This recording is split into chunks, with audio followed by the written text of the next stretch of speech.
Star Wars The Last Jedi was beloved by movie critics, but general audiences, and then really Star Wars diehard fans in particular, felt otherwise. In this video, I'll tell you about 5 topics about The Last Jedi that I found extremely frustrating and disappointing while appreciating what was well crafted about these points. In the days leading to the release of The Last Jedi, critics were praising the film, so I really thought that we were going to get in there and see the next generation's Empire Strikes Back. So I connected with a couple of friends that I hadn't seen since high school. It had been a long time. We took the day off, we went to see the movie, we were really excited, and we saw this. And we were like, oh, shit. Ultimately, the movie just didn't hit all the right spots for me. I was really hoping that I would go in and see my beloved character Luke Skywalker go in and be experienced and kick some ass like a true experienced Jedi, and then train Rey how to be an experienced Jedi and kick just as much ass. But we got something else.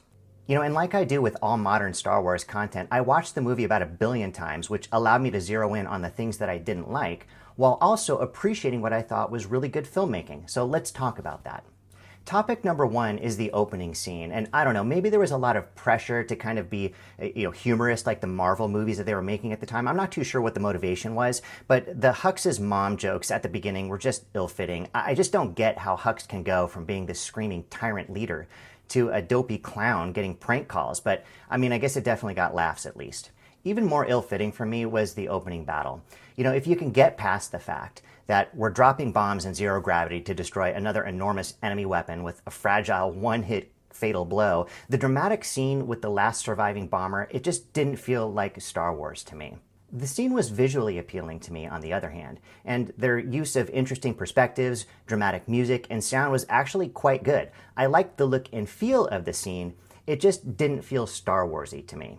Topic number 2 was Luke Skywalker isolated on Ahch-To.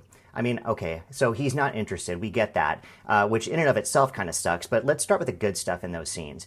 In addition to Luke simply marching away from Rey, the visuals of his drowned X-Wing and the portrayal of his monotonous life were a pretty well-executed display of his giving up. Weird at times, certainly, but well executed, I thought. You know, and we get that glimmer of hope when Luke notices Rey's force sensitivity, and that leads us into the conversation that reveals Luke's actual state of mind. The dialogue and the photography were really great in these scenes. It felt like we were setting up Rey's challenge to change Luke's mind, which is really, I think, what makes these scenes so frustrating for me. Luke has these emotionally gripping moments of reflection on the Millennium Falcon, mourning his lost friend and reconnecting with R2. He knows Rey is strong in the Force and she needs a teacher, but his fear of another Kylo Ren incident holds him back. And it's that really holding him back thing that really was frustrating me about these scenes. It's like they were trying to, I don't know, annoy the original trilogy fans or something. Like the people that loved Luke Skywalker, they wanted to kind of, I don't know, piss us off. And it was starting to work. Then there's the outcome of Rey's visions in the cave. The scene was visually striking to me, but it just seemed to ultimately give us absolutely nothing whatsoever, which was frustrating. And then right before she finally splits, she confronts Luke and attacks him, out of frustration, right? And he's easily parrying the attacks and he disarms her. And I was like, look, he's still got it, right? Let's do this. But no, she leaves and Yoda shows up to remind Luke that, he told him in Return of the Jedi to pass on what he learned and, hey, thanks for not listening, dude. Nice going. It was great to have a scene with Yoda, but it was yet another reminder that Luke Skywalker was just completely out of character in this movie. Topic number 3 is Kylo Ren's identity and his connection to Rey. So we learn early on that Snoke's an abusive manipulator, and when he craps all over Kylo Ren for getting his ass handed to him, he smashes up his wannabe Vader mask in a fit of rage. I was a little let down at first because I liked the notion of Kylo attempting to live up to the Vader legacy, but I really liked how this led to Kylo Ren wanting to leave behind both the Sith and the Jedi legacy. I thought that was interesting, kind of an interesting twist to the story. The Force connection between Kylo and Rey, that sort of bugged me at first, but I ended up really liking it as it played out.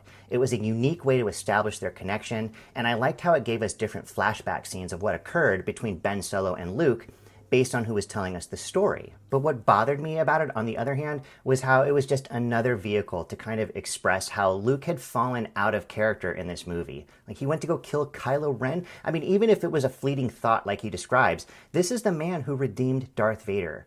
Like, that choice, it just wasn't a fit for me. Now, Rey and Kylo Ren teaming up in Snoke's throne room, that was a total surprise. At this point, I was like, wow, I mean, no wonder Rian Johnson doesn't need Luke. These two are going to take care of business on their own. And I'm like, is there even going to be a threat for the third movie? Oh, and then this happens. I want you to join me. Oh, okay, all right, I guess so. So there's not going to be any redemption for Ben Solo, and we still don't have Luke Skywalker kicking ass in this movie. Seriously frustrating. Topic number 4 is Rose and Finn. So the partnership between these two characters explains the really dramatic battle sequence at the beginning of the movie that I thought was so ill-fitting, and her takedown of Finn quickly solidifies Rose as a no-nonsense force to reckon with. That was cool, but the Canto Bight scenes, however, they felt out of place for me. I appreciated them for being necessary, in that it created a new challenge for these characters, right? They went there seeking a code breaker, they had to settle for somebody else instead, and who ultimately ended up betraying them in the end. But many of the scenes felt like unnecessary filler, with the jailbreak and the horse racing stuff, and of course there would be no jailbreak if they weren't arrested for illegal parking. I think that's what it was. And then of course there was the creative choice for DJ to stutter, which kind of bugged me a little bit. The character of Rose has taken a lot of heat for being irrelevant, but I actually disagree, considering that the Resistance had been all but decimated at this point. I like that one of the survivors was Rose, who experienced significant loss at the start of the film, but fought on and saves Finn's life in the third act.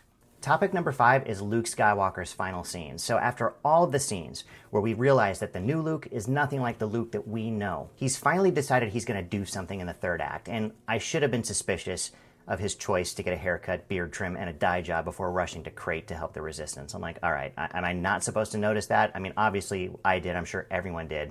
But I was totally let down that he was a Force projection. I mean, I could have forgiven the movie if Luke showed up in real life, but the fact that he doesn't and he dies as a result just really disappointed me. I mean, I can't even elaborate. I waited for years to see an old, experienced Luke Skywalker kick ass, and I didn't get to see it. And I probably would have been fine if he had showed up in real life to actually duel with Kylo Ren. But the fact that it was a Force projection was so disappointing to me. Now, before I conclude, there's 3 bonus irritations that I have to talk about. Number 1, Captain Phasma dies after doing nothing of note in either movie. And this.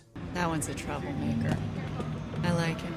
Really? Because he was kind of a dick to you the entire movie. I don't understand that, but okay. And then there's this.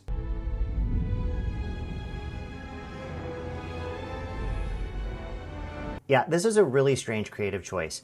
I mean, great music, great visuals, but just not very Star Wars-y to me. I don't know. So that is my take. And like most modern Star Wars, this movie has things that I really love and things that I really don't. The things that I love: great music, great visuals, wonderful effects, and stellar performances, by the way, by Adam Driver, who I thought was awesome, Daisy Ridley, who I loved, and of course, even though I wasn't happy with the Luke Skywalker that we got in that movie, Mark Hamill was spectacular.